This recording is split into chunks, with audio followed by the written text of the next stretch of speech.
Brought to you by the Every Dollar app. Start budgeting for free today.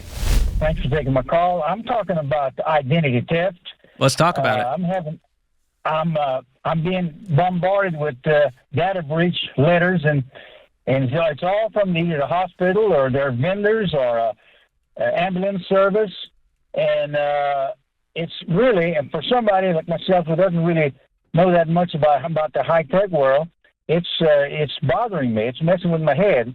Yeah. And just want to know if there's an easy way to get to, take yourself out of the system some kind of way.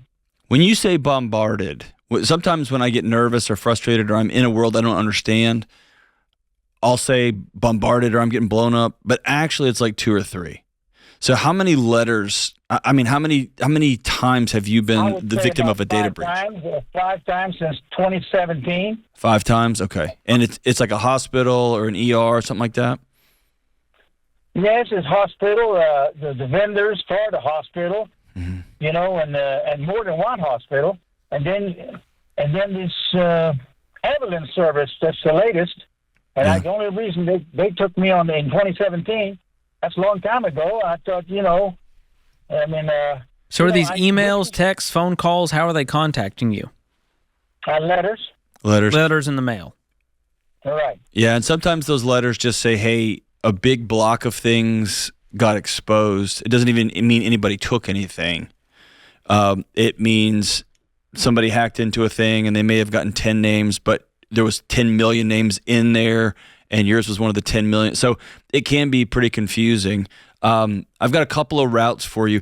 Here's the thing, getting quote unquote out of the system at this point, and you're talking to a guy that spent my whole life trying to avoid being on the internet. John is a privacy nerd. I am. It's a game for me. Like I don't even know that his real name is John, to be honest. It's for sure not. It's Daryl, right?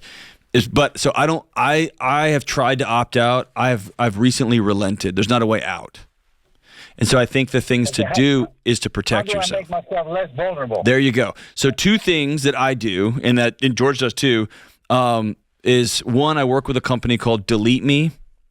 And you can go to DeletMe or joindeleteme.com, JOIN deleteme.com. /Ramsey. We'll take you right there. Yeah, or /Deloney, because then I get credit for it. But oh, wow. /Ramsey. Wow. But here's the deal. They go through and pull all of your anything on the dark web where they're selling your like spammers and scammers and people trying to steal your data.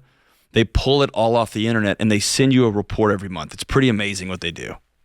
The second thing is to get identity theft protection from our friends at Xandr. I've got it, George has it, and it's really inexpensive. In the rare case that you get your identity stolen. And even money stolen? Money's taken out of your account. It's very rare if it happens. It happened to George once. Yep. Never happened to me. If it does happen... they have stolen funds recovery. They go chase it down for you. So in a world I'm like you, man. I don't know how any of this stuff works. I don't get it. If you told me to log into the dark web, I don't even know what that is. I don't even know what that is. I don't even know how Twitter works, right? But I trust these folks that if something does happen, they're going to chase it down and help me out. So those are the 2 ways I protect me and my family right now.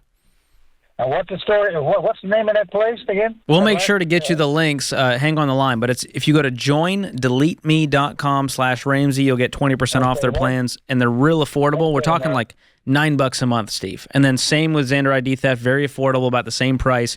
And they do 2 different things, but they're both wise to have, and it'll give you peace of mind. For that $20 a month you're spending for all this, you're going to sleep better at night. And I'll tell you, anecdotally, Steve, I've much fewer text messages and phone calls and spam since signing up for this.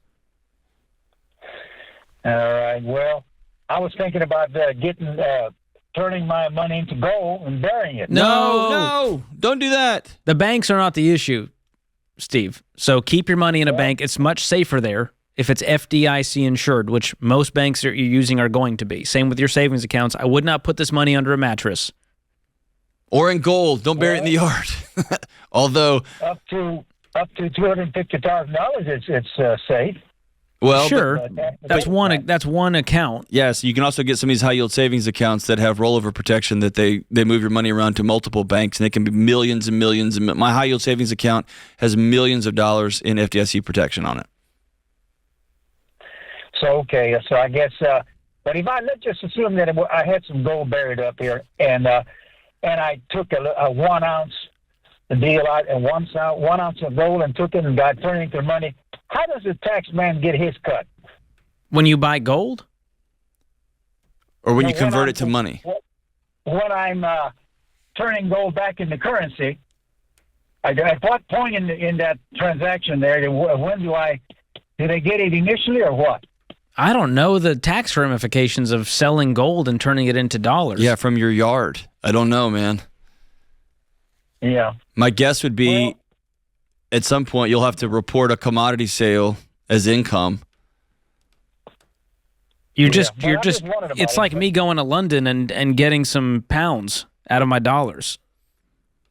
You're just converting it. So I don't know. That's one to Google, Steve, if you can do that. But as far as your safety goes, gold is not going to keep you any safer than having your money in the bank. Yeah, my guess is on money, if you got money and then you bought gold with it and buried it in your yard, and then you took that gold out and converted it to cash, you would have probably already been taxed on that money when you got it the first time. Well, I'll tell you what. I think Germany, before World War II, when they had printing presses, they were printing money all over the place. Just because they guaranteed so much of it doesn't mean it's worth anything. That's right.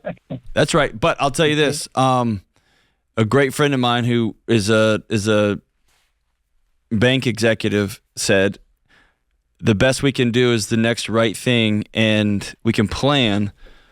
But if we spend our time trying to avoid meteorites, like I don't have a meteorite plan.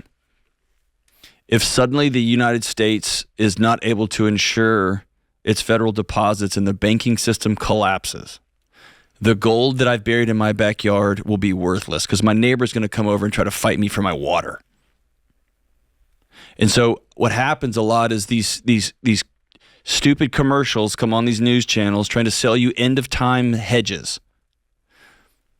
And end-of-time hedges don't work.